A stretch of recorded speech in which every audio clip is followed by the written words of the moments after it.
Now I'm gonna go into really quickly, if you don't mind. I want to go into what happens when we love all the love of money. Oh my goodness. So Timothy 6:10 talks about how we can love money and how money can get so. Yes, thank you. For the love of money is the root of all evil, which while some covet after, they have erred from the faith. Oh man, and pierced themselves through this many sorrows. Mm, Wow, that's so money can lead us away from the faith. And it's not that money's evil. It is our when we start letting when we depend on it. When money becomes when we no longer depend on God, but we depend more on the money than we do with God. When we trust more in the money than we do with God. When money dictates our peace. How many people have stayed up in the middle of the night thinking about money? And that could be, I need more money to do XYZ.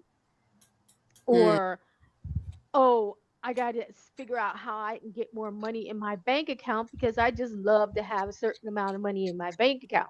My bank account can't go below a certain number. I If I don't have that money in my bank account, I'm up all night trying to figure out how I'm going to get that money. Money When money starts defining our identity, and when we set our self-worth on money. How many people know someone like that? How many people have seen someone like that? yeah. There's a lot of people like that today. Go on social media or hear the music that you may hear in the stores or just playing out today on the radios. It's all about getting in their bag, is what they may say, or slang. Getting their Just coin. having, yeah, getting their coins, hustling. It's Yeah. all about that. Everybody has to have their money together. You want to talk to a guy wants to talk to a certain girl, or a girl, he has to make six figures and this and that. Mm. It's very much today about having your money. Yep. Wow. And it's like everyone has to have their money together. That's what it seems like. So what does the Bible say about going chasing money? Because basically some people chase money, as someone said, chasing coins like Mario Brothers. But go to Ecclesiastes 5:10. 5:10. Because could you really, when you see this, when money becomes your god, when you depend on it, you trust in it, it dictates your peace, it determines your identity and your worth. What is the And you're constantly chasing money. What does the Bible say? And that's in Ecclesiastes 5:10, 5 through 10. I'm sorry, 5 through 10. Ecclesiastes 5 through 10. 5 through 10. Ecclesiastic 5, verses 5 to 10. I'm sorry, Ecclesiastes 5 verse 10. You're right. I'm sorry. God. He that loveth silver shall not be satisfied with silver, nor he that loveth abundance with increase. This is also vanity. One, they will never be satisfied. They will never be how we see this all the time. They will never be satisfied. They will always be chasing money. It's all vanity. And we see this constantly. We're like, man, they got enough money. Why do they still keep doing this? You know? Mhm. Yeah. Let me add another thought about money in terms of mental health. There are Mm, many people who deal with their unresolved family of origin experiences or past relational issues by becoming a hoarder mm, Mm. Mm, of whatever that issue that's occupies their mind. Mm. Cosmetics, clothing, shoes, sneakers, bags, vacation, whatever it is your way of dealing with that issue in the past. Many of us are unable to visualize ourselves in heaven or be future oriented or problem focused. I mean, solution focused because we haven't resolved that issue in the past. This is why in your car, the rear view mirror is higher.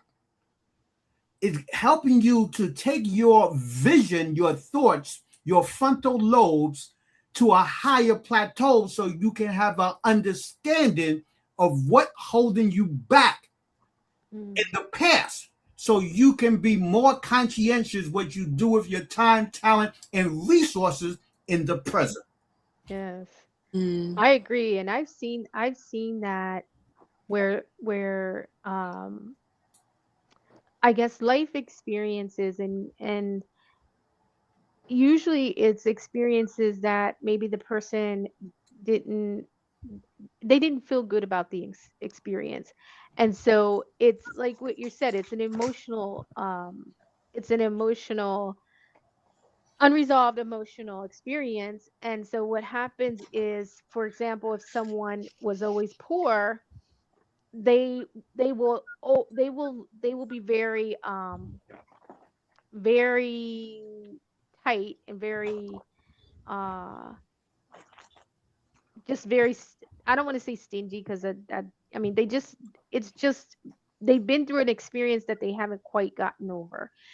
And then I know people who didn't have the best clothes. So they're always spending their money on clothes because they didn't have it when they were growing up.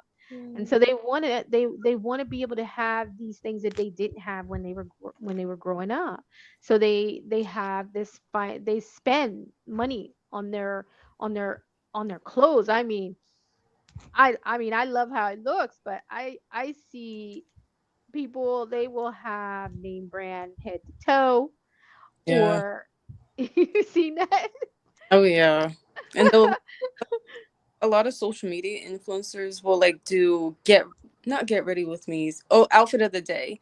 They'll be like, I got this bag from Louis Vuitton. I got this outfit from Zara, and it's just like no one cares. Like realistically, like nobody cares, and maybe not all of them have like ulterior motives or Mm, like malicious intent when they do it, but it does kind of give bragging vibes. It may mhm. that may not be their intention, but it's like it's not necessary. We don't need to know how much money you spent on your clothes. We can already tell it must have cost a band at least, but it like it comes off, and especially for people who are already insecure about their financial situation, Right.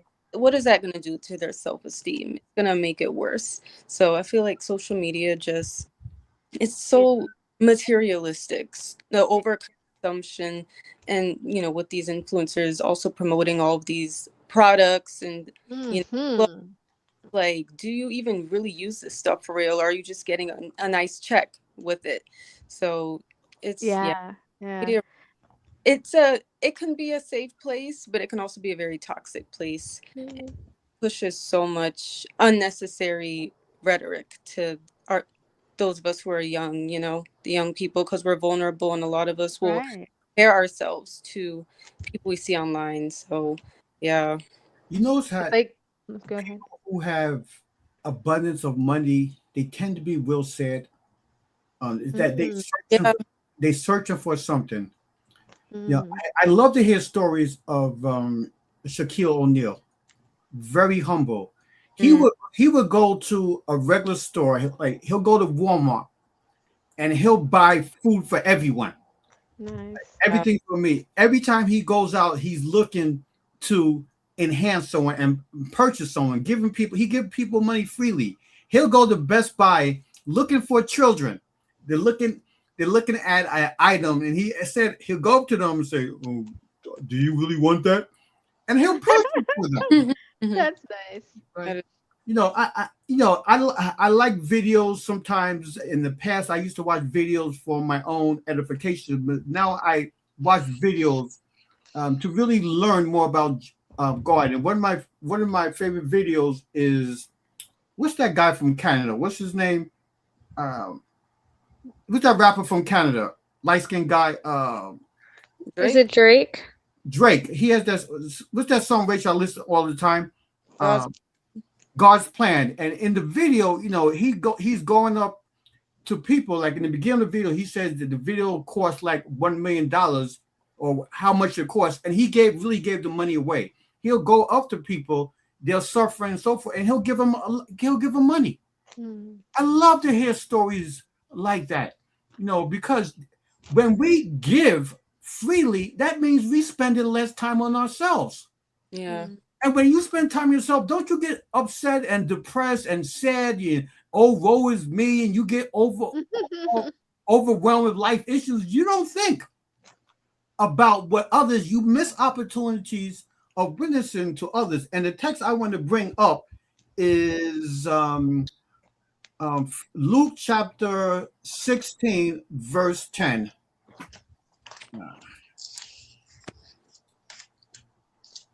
Sister Sabrina, can you read that? I have it up.